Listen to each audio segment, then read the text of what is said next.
জানতেন আপনার দুটো ভাতা চালু হয়েছে? না, হ্যান্ডিক্যাপটা জানতাম, কিন্তু এটা যে কোথা থেকে এসেছে আমি বলতে পারবো না। আমি বাড়ি বলতাম যে এই টাকাটা আবার কোথা থেকে আসছে, তা বলতো কি জানি সরকার তো করে দিচ্ছে। সেই সরকারি ভাতা পেয়ে এখন সুবিধা নিতে গিয়ে কি অভিশাপ মনে হচ্ছে? অভিশাপ বলতে এই টাকাটা আমি পরিশোধ করবো কি করে?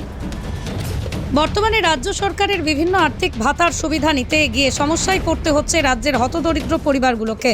মানসিকভাবে প্রতিবন্ধী নারায়ণ বিশ্বাস মানবিকতার আবেদন করে সমস্যায় পড়েছেন। তিনি জানতেন না তার নামে দুটি ভাতা রয়েছে, আর এই ভুলের কারণেই তাকে 48,000 টাকা ফেরতের নির্দেশ দেন রানাঘাট 1 নম্বর ব্লক আধিকারিক। তাহলে এই ভুল কার? প্রতিবন্ধী দরিদ্র মানুষ কিভাবে জানবেন যে তার নামে দুটো ভাতা চালু হলো? এতদিন কেন নজরদারি করেননি প্রশাসন? তার ভুলের কারণে সমস্যায় পড়তে হচ্ছে এই পরিবারগুলোকে। আমি তো অক্ষমতা মানুষ, ওই ছেলে দুটো দেয় তাই খাই, আর আমি কানে কালা বোঝে আমি ওই রাস্তাঘাটে চলতে পারি না, বাড়ি বসে থাকি। তাহলে কি রাজ্য সরকারের ভাতাগুলো মানুষের কাছে আশীর্বাদের জায়গায় অভিশাপ হয়ে দাঁড়াচ্ছে? বর্তমানে এই দরিদ্র পরিবারটি কিভাবেই পরিশোধ করবেন ভাতার টাকা? একাধিক সমস্যায় পড়েছেন রানাঘাট 1 নম্বর ব্লকের নপাড়া মাসুলডা গ্রাম পঞ্চায়েতের গোসাইচর গ্রামের 60 ঊর্ধ্ব নারায়ণ বিশ্বাস।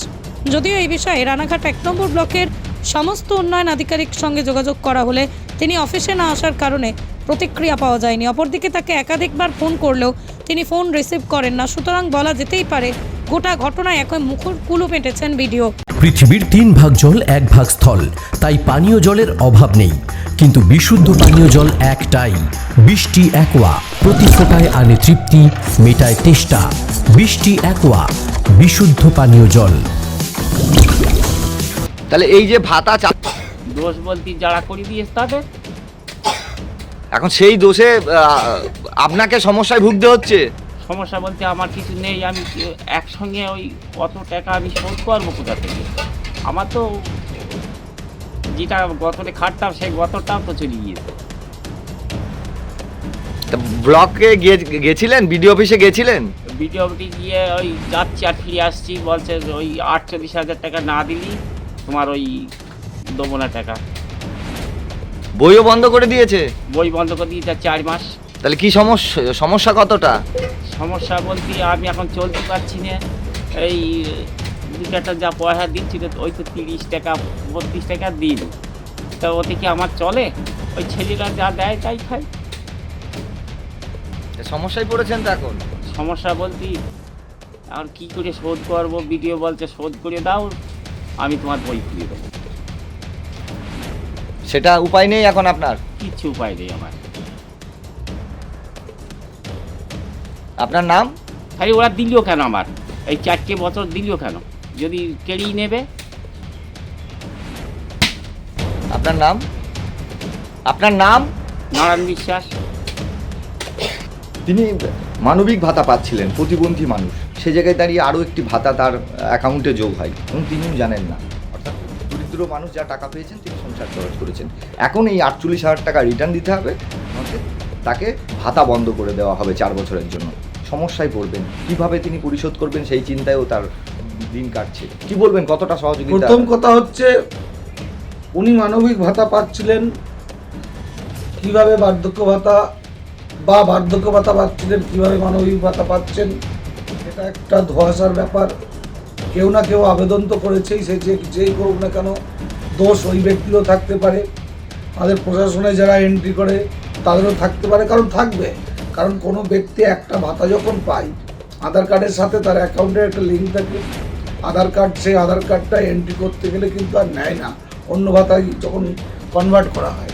সেই জায়গায় হয়তো যায় না কোন জায়গায় কার ভুল হয়েছে। তা ওই ব্যক্তি যেহেতু দুস্থ, আপনি বলছেন দুস্থ ব্যক্তি, আমি এটা ব্লকে যাই, গিয়ে দেখি যে আসল প্রকৃত ঘটনাটা কী। যদি প্রকৃত ঘটনাটা ঘটেও থাকে তাহলে আমি স্বাভাবিকভাবেই লোকাল প্রশাসনের সাথে কথা বলে আমি রিকোয়েস্ট করব যাতে ওই ব্যক্তি কমসে কম মাসে 1000 টাকা করে যে ভাতাটা পায় সেটা যেন বজায় থাকে বা চালু থাকে। আর এই যে এককালীন একবারে এই টাকাটা কিভাবে পরিশোধ করবে খুব চিন্তা করছে। সেটাও আমি লোকাল প্রশাসন অর্থাৎ বিডিও সাহেবের সাথে আলোচনা করে দেখবো ওনাকে কতটা সহযোগিতা করা যায়। সহযোগিতার সরকারি নিয়মের মধ্যে সহযোগিতা করার থাকলে আমি 100% ওনাকে সহযোগিতা করবো। আপনার নাম, আপনার রেজিমেন্ট? তাপস বিশ্বাস, সভাপতি, রানাঘাট 1 নম্বর ব্লক তৃণমূল কংগ্রেস। হঠাৎ আপনার বাবার অ্যাকাউন্টে দুটো ভাতা কিভাবে চালু হলো, এটা জানতেন আপনারা? না, আমরা কোনোদিনই জানতাম না। তো এখন কি সমস্যার সামনে এসেছে আপনাদের? সমস্যার সামনে এখন বিডিও সাহেব আমাদের চিঠি করেছেন, যেরকম আপনাদের দুটো ভাতা ঢুকছে, আপনাদের একটা ভাতার টাকা রিটার্ন করতে হবে। তো সেটা কি সম্ভব এখন? সেটা আমাদের পক্ষে সম্ভব না। এই ভাতা চালু হওয়ার পিছনে দোষ কার? আপনাদের না, আমরা তো জানি না যে দুটো ভাতা ঢুকে। কি ভাতা চালু হয়েছিল? এখন তো বলছে আপনাদের হ্যান্ডিক্যাপের একটা ভাতা ঢোকে আর একটা বেকার ভাতা ঢোকে। মানে প্রতিবন্ধী বা মানবিক ভাতা? মানবিক ভাতা, প্রতিবন্ধী ভাতা। সে জায়গায় জানিয়ে এই প্রতিবন্ধী মানুষটি কিভাবে পরিশোধ করবে? এখন পরিশোধ করাটা তো সম্ভব না, আর বাবাও পরিশোধ করতে পারবে না, বাবা যেটা বলছে। তাহলে এখন উপায় এখন দেখি কি করে, সরকার যেটা ভালো বুঝবে সেটা তা করবে। আপনাদের কাছে এই যে সরকারি যে ভাতা, এই ভাতার প্রকল্প আশীর্বাদ না অভিশাপ হয়ে দাঁড়াচ্ছে বর্তমানে? অভিশাপের থেকেও বড় কিছু হয়ে দাঁড়িয়েছে আমাদের মাথায়।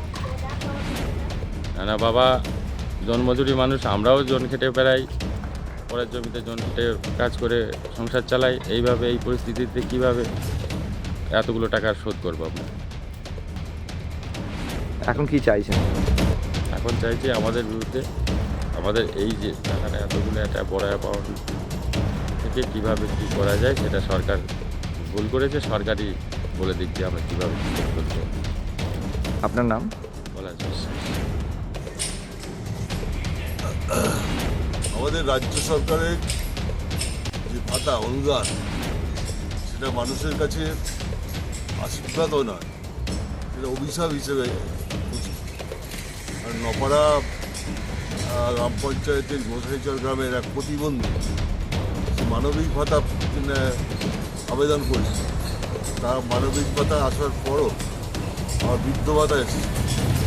এখন এমন একটা অবস্থায় রয়েছে, গরিব মানুষ, অতি দরিদ্র মানুষ এবং প্রতিবন্ধী মানুষ, সে তার টাকা এসছে, সে টাকা খরচা করেছে। এখন ইয়ে থেকে ব্লক অফিস থেকে নিদান দিয়েছে যে তাকে টাকা ফেরত দিতে হবে। অতি গরিব একটা প্রতিবন্ধী মানুষ কীভাবে টাকা ফেরত দেবে? তার কাছে এটা তো অভিশাপ হিসেবে পৌঁছে যাবে।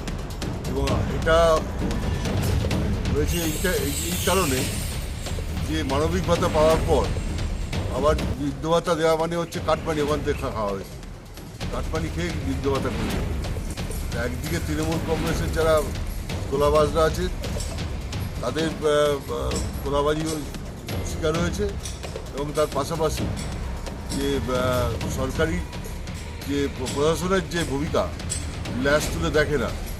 আমরা ছোটোবেলায় পড়েছিলাম যে মাছি মারা কেদানি, যা তাকে সেটাই লিখে দেয়, তৃণমূল যা পাঠায় ব্লক অফিস থেকে সেটাকেই স্যাংশন হয়ে যায়। একটু ম্যাচ তুলে দেখে না যে তার কী অবস্থা। যার জন্যই তার আজকে চরম পরিণাম হয়েছে, যে টাকা তুলতে পারছে না, তার টাকা সিজ করে দিয়েছে, তার যে অ্যাকাউন্ট, সেই অ্যাকাউন্ট ব্লক করে দিয়েছে। এটা অত্যন্ত দুঃখের এবং অনুতাপের। অনুদানের টাকা, সরকারি টাকা, মানে আমাদের ট্যাক্সের টাকা, সেই টাকা এখন আশীর্বাদ নয়, অভিশাপ হিসেবে পৌঁছেছে আমাদের কাছে। নদিয়া জেলার সবথেকে বড় বিল্ডার্স চাকদার মা মনসা বিল্ডার্স রড ও সিমেন্টের পাইকারি ও খুচরো বিক্রেতা। মা মনসা বিল্ডার্স, পদ্মবিলা, চাকদা, নদিয়া। রড কেনাকাটায় থাকছে ডিসকাউন্ট অফার।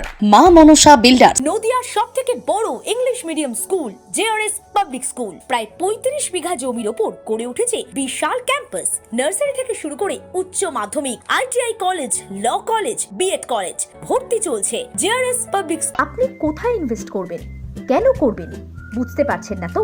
সঠিক গাইডলাইন পেতে আজই আসুন নদিয়ার চাকদাতে নিবেদিতা প্রাইভেট লিমিটেডে।